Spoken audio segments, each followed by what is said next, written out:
Good morning, dear friends. Today, I'd like to share another beautiful dimension of our spiritual life. Whenever I watch some Indian movies, the plot or storyline goes this way. Most of the movies of the 80s and 90s, a dad in his deathbed call all his sons around him and ask him to take a oath that you will take revenge on the family that has ruined our business. Most of the stories have similar storyline. Either a son or a daughter go to take revenge on someone who had badly treated their family. What does this mean? When we have pain, senseless, nonsensical, meaningless, and hurting us deeply and offer us no meaning for those moments of suffering, how do we deal with those moments? The human tendency is always, why am I suffering unjustly? What is the meaning of it? Why should I go through this kind of struggle in my life unnecessarily? What did I do to deserve such a treatment from God? But none of us realize that sufferings and pains we come across in our life is inseparable part of our human journey.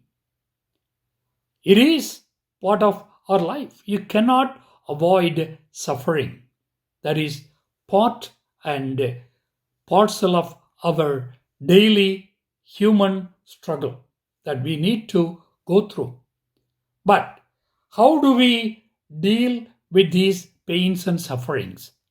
That is where we differ from others than who follow Jesus.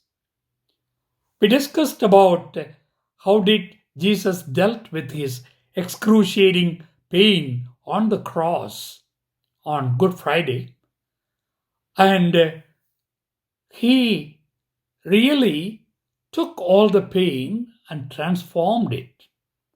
Thus, the wounds of Jesus became sacred.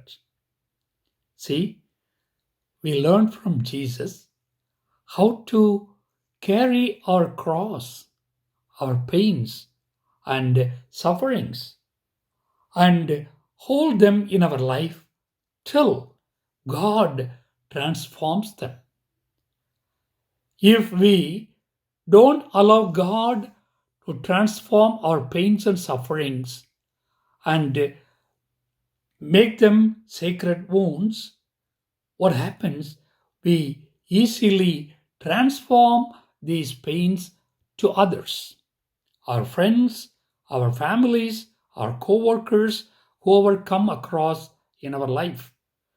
We see how some of our own fathers or mothers or sisters coming back with a bad mood from their workplace, they spew their all their bitter day on into the family. They just share it with others. That is what most of us do with our pains. We are immediately transform it to give it to others. We don't transform it into a healing power. But that needs a lot of um, our spiritual work on healing, working with God, allowing God to heal us and help us to heal. Pope Francis, one place talks about the sacred wounds of Jesus. He says, after the resurrection of Jesus, the wounds of Jesus do not cease to exist.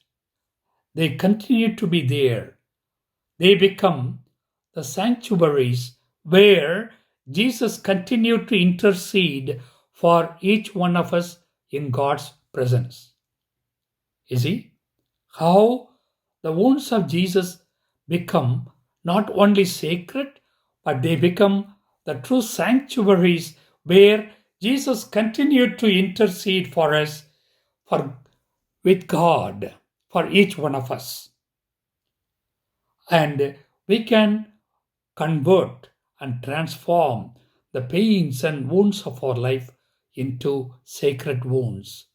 It is not an impossible task, provided we are willing to surrender our pains and suffering in God's presence and offer Him some time so that He take all our pains and sufferings and transform them, and in turn He makes us as wounded healers like Jesus. There is a great possibility through our own pains we can become wounded healers for God. That is what Jesus wants and expect from each one of us. Can we be wounded healers like Jesus? Please try your spiritual journey this way. God bless you. Thank you for listening.